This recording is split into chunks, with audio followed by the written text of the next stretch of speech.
E agora, turminha, nós vamos começar a finalizar a nossa apostila. Isso mesmo, a nossa apostila de ciências, onde nós vamos ver a altura e o timbre dos sons.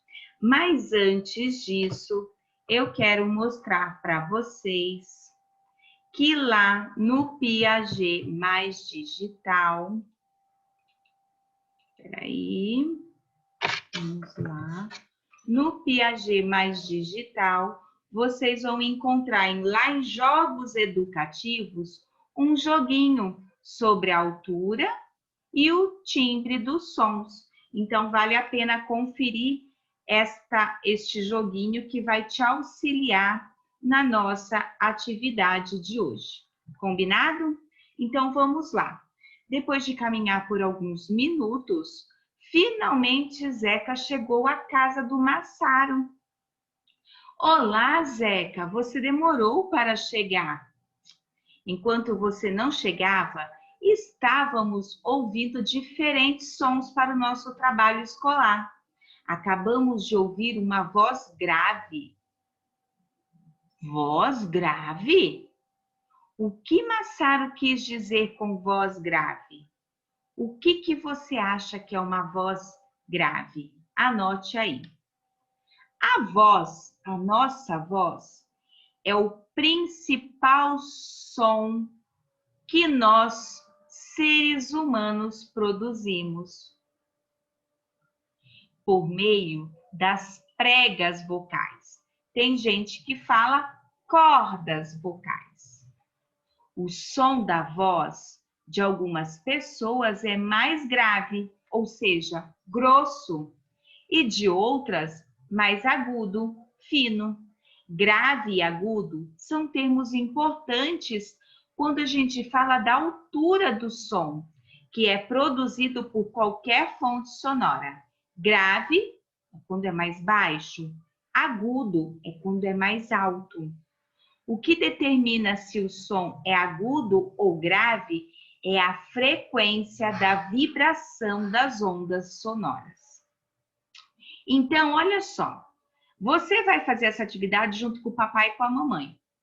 Vamos ouvir a sua voz e perceber se ela pode ser considerada grave ou aguda? Então, junte-se a um colega, você vai pedir ajuda para o papai e para a mamãe.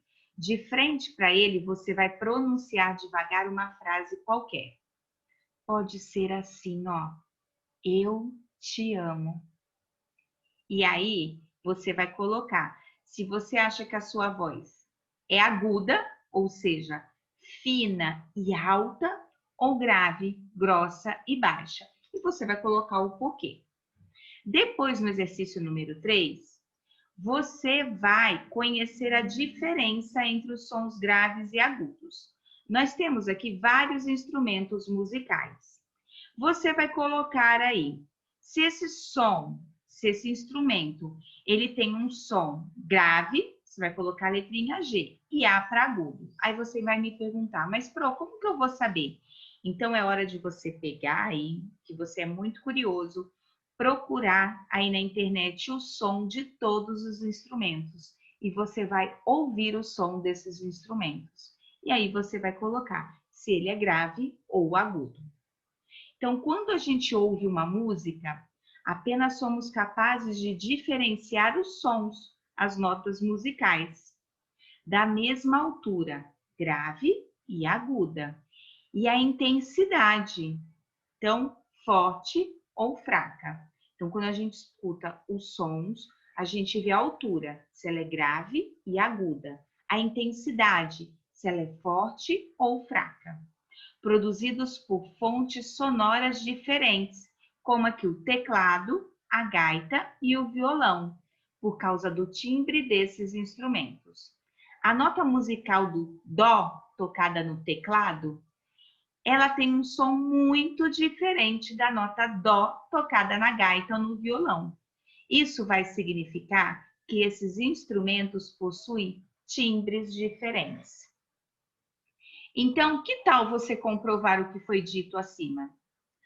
Você vai pesquisar esses instrumentos também.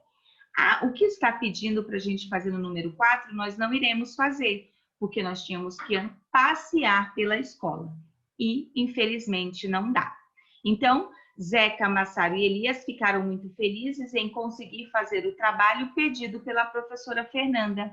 Eles não viam a hora de chegar o dia da apresentação e mostrar o quanto sabiam sobre o som. E você, também aprendeu? Também compreendeu tudo? Então vamos conferir. Vamos agora fazer o exercitando. Os cuidados para não sofrer com problemas auditivos relacionam-se à intensidade sonora. Então, qual é o nome da unidade de medida de intensidade dos sons? Descreva alguns cuidados para evitar os problemas auditivos. Olha só esta ilustração aqui. O pai do Elias está falando assim para ele: Elias, estou lendo. Por favor, abaixe o volume da guitarra. Está muito forte. O pai de Elias está se referindo à intensidade sonora, à altura ou timbre? Letra B. Além de atrapalhar quem estiver por perto, o som muito alto pode danificar se ficarmos expostos a ele por muito tempo, né? A partir de quantos decibéis o som pode ser prejudicial ao nosso sistema auditivo? Olha lá na tabelinha. Elias decidiu não diminuir o volume. Apenas pegou o fone de ouvido, conectou na caixa de som e colocou nos ouvidos para que ele pudesse ouvir as notas musicais. Só que, olha só, ele não abaixou. Essa atitude de Elias pode prejudicar o seu sistema auditivo? Explique a sua resposta. A questão número 3, o ser humano não deve ficar exposto por muito tempo a uma intensidade sonora de mais de 50 decibéis, já que poderá haver lesões irreversíveis à sua audição. Então, olha só o gráfico que nós temos aqui. Ao lado esquerdo, nós temos a intensidade dos sons, os decibéis. E aqui, algo que acontece no dia a dia e o quanto de decibéis cada coisa faz. Então, de acordo com este gráfico que nós temos, quais são os sons mais prejudiciais à saúde? A nossa audição.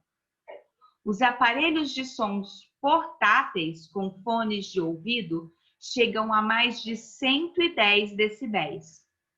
Esses aparelhos podem emitir sons equivalentes ao som de qual item do gráfico? Qual item do gráfico aqui que possui um som com mais de 100 decibéis? Anote aqui. E é adequado usar esses aparelhos em volume muito forte? Nós podemos ficar com um volume muito alto usando fone de ouvido? E por quê? Indique os sons que podem ser considerados ruídos. Aqui deste gráfico, quais são os sons que podem ser considerados ruídos? Aqueles que incomodam, que prejudicam bastante. Número 4. O que pode acontecer ao organismo que fica exposto a níveis sonoros além do limite estabelecido pela OMS, que é a Organização Mundial de Saúde, que é de 50 decibéis? Se tiver dúvida, olha na tabelinha. O Elias convidou o Massaro para ensaiar na sua casa. E aí o Massaro levou o seu contrabaixo para tocar com Elias. E o Elias ia tocar a guitarra dele. Então, sabendo disso, olha só. Quando nós estamos falando em sons agudos e graves, nós estamos falando da intensidade do som ou da altura do som? E qual dos instrumentos tocados pelos meninos emite o som mais agudo? A guitarra ou o contrabaixo? E qual é o som mais grave. Se você não souber, é hora de pesquisar. Então, turminha, nossa apostila de ciências termina por aqui. E amanhã nós iremos corrigir esta atividade. Combinado? Então, daqui a pouco a gente volta com mais. Mas primeiro, faça a lição de agora de ciência.